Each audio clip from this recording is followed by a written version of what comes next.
Leagoo. Lego. I'm just saying.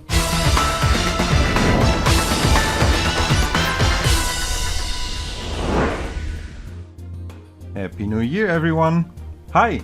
In this video I want to show you the brand new Leagoo Lead 7 that I got from efox. When you order it, it comes in a green box like this one. It comes with a 5V USB wall charger, a micro USB data and charging cable. They also include some very cheap earphones.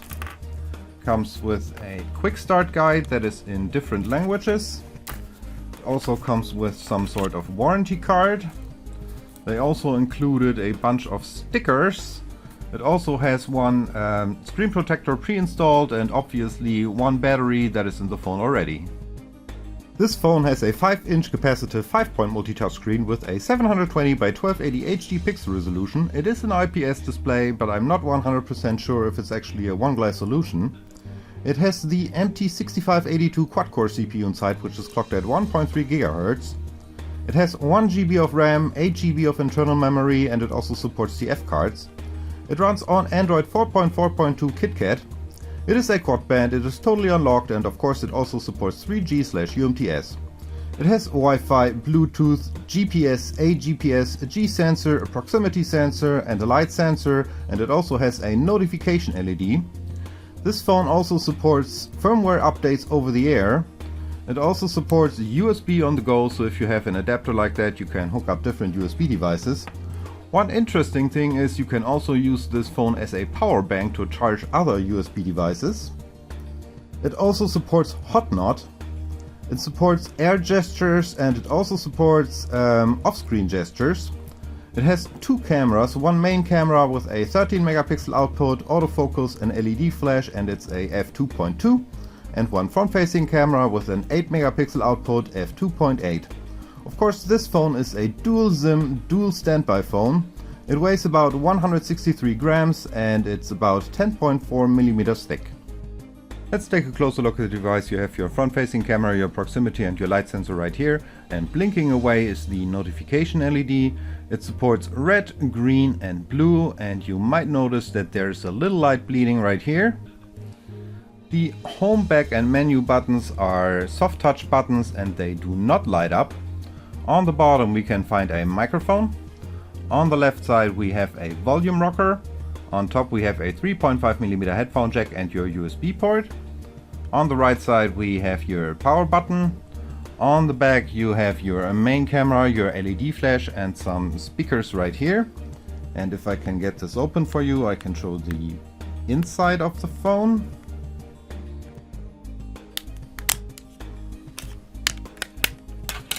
There we have it. It takes two SIM cards, one regular size SIM card and one micro SIM card. This is where your TF card goes. And this is supposed to be a 4500 milliamps battery. I really can't tell if that is true or not, but it's a large battery and it weighs quite a bit and it seems to hold the charge very well. Like always, I installed additional apps and games for demonstration purposes. If you have any questions or comments, please leave them in the comment sections below. If you liked this video, please leave a thumbs up, and also please make sure to check out the new animated GIF sharing option. Now this is a new feature that YouTube is testing right now, so give it a try. If you'd like to see more about this phone, please stay tuned. Let's start with the stock launcher. What you can see right here is the so-called Leagoo launcher. It is smooth most of the time, but it can also get a little laggy. I'm guessing that has something to do with the 1 GB of RAM, but this launcher is actually quite interesting. It supports a whole lot of themes, and Leagoo also has a own little theme store, so you can download more themes if you like to, which is pretty cool. And this launcher also has some dedicated pages. For example, one for the music player. I can just give it a quick try right here. Let me turn off the volume.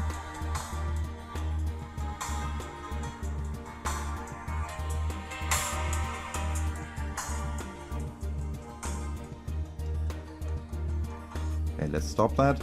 It also has a page dedicated to the camera.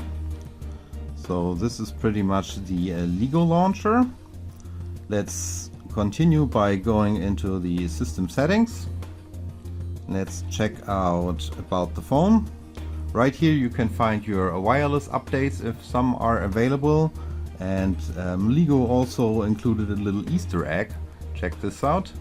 It says L instead of K, and it also says Leagoo right here. Let's go back into the settings. What can I show you right here? It supports a one-hand operation, so you can choose a one-hand operation for the dialer buttons. What else do we have here? Let's check out the languages and input. Now here are all the supported languages of this firmware.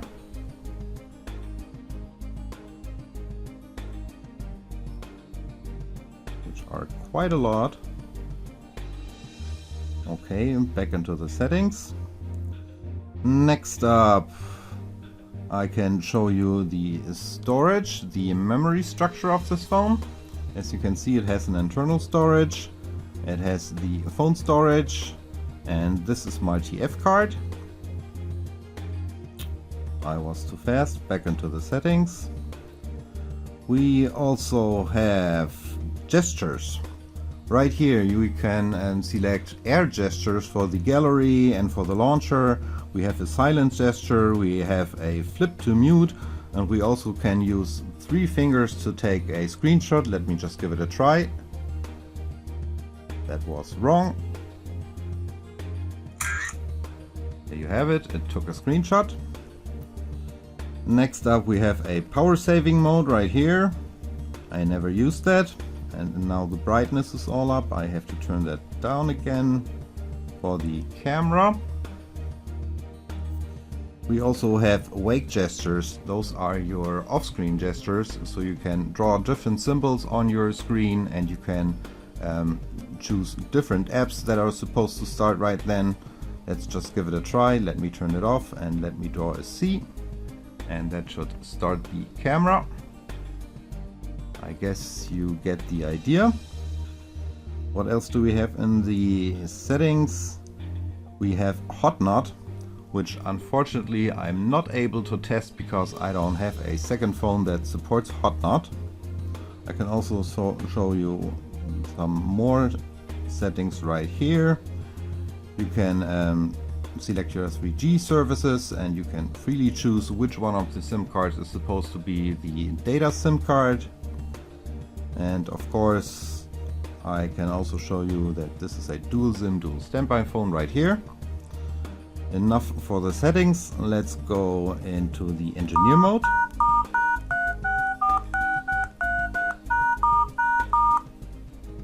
Let's check out some of the frequencies. Let's go into the band mode, SIM 1. Now here you can see that is a Quadband, and those are your 3G frequencies, so please make sure to check with your provider if your 3G UMTS frequency is supported. That should do it. Next up, let's test some Google apps. The Play Store comes pre-installed and is working fine, so all the Google apps will work on this phone and no problem at all. Let's test out Google Maps.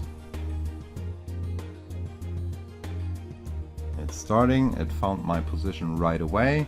We can do zooming, we can rotate, and we can also check out a street view. Let's see if I can get an address that is covered. Let's test out the street view. Street view is working fine, but I don't know if you have noticed this. There is no compass mode because this phone does not have an e-compass. Let's test YouTube.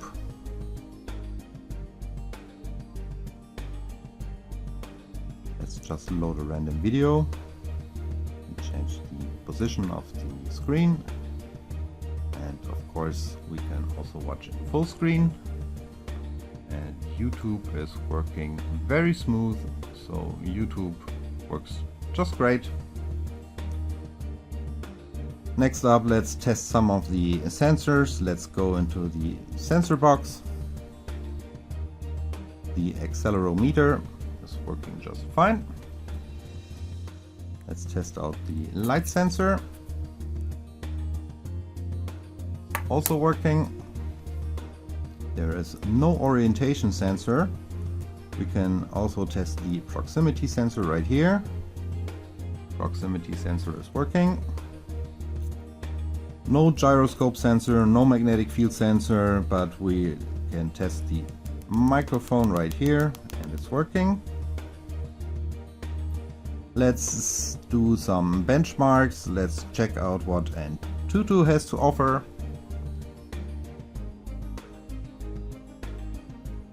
This phone scores at around 18,000 points, which is normal for this SoC. Let's check out some additional info right here.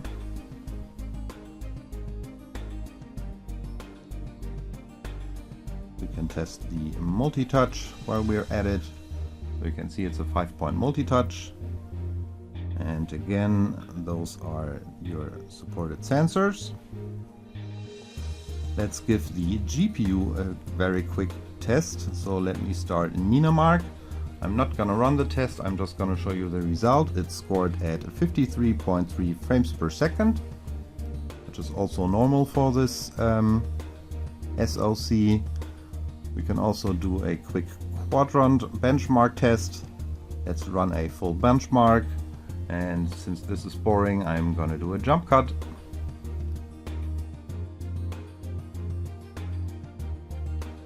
Done. And it scores at 6,927 points. What else can we test? Let's go into the browser and just load a bookmark. Let me load BBC, and I'm loading the desktop site already so we can check out if it can handle larger websites. Zooming is not a problem. Rotation is also great, so browsing should not be a problem at all. Let's go into the gallery. Now where do I have the gallery? There it is. Let's go into my wallpaper folder.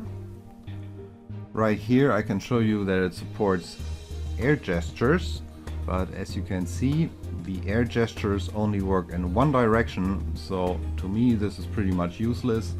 But hey, it's a fun feature.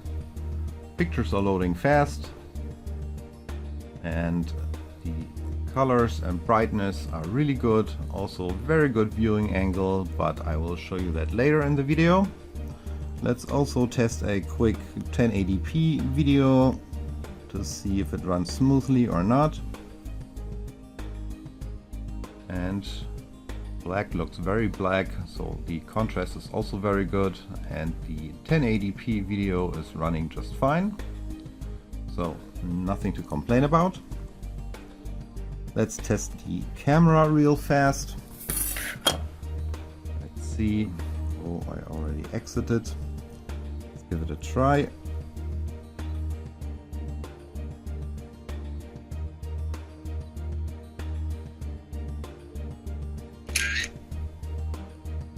See how that looks like. But you should really check out some sample pictures on my blog. I promise I upload some. We can also test the USB on the go. Now where's my file manager? So let's just hook up a USB thumb drive. Let's see if it's mounting. Always takes a little while.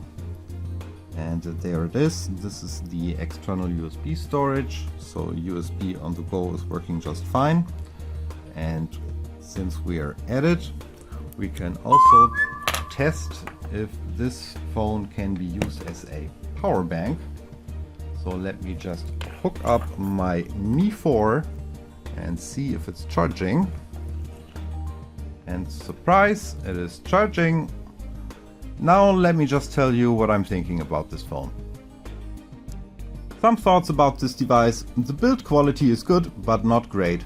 I do not like this silver frame right here. It actually looks like metal, but it's just painted plastic. The display is very good for an HD display. The Wi-Fi reception is good. Not the best I've seen, but definitely also not the worst. The GPS reception is just average. But I have to say that I was only able to test the GPS in really bad weather conditions, so on a bright day the GPS reception might actually be better. The GSM reception and the call sound quality is something I really can't complain about.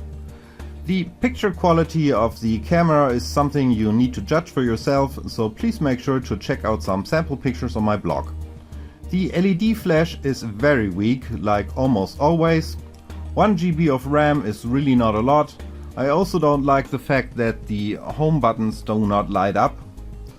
More sensors would have been nice, but hey, then again, this phone is really cheap. It sells for less than 100 euro right now, so I guess you can't have it all for that kind of money. Now let me try to show you the viewing angles of this device and do a little gaming. Thank you so much for watching and have a good one.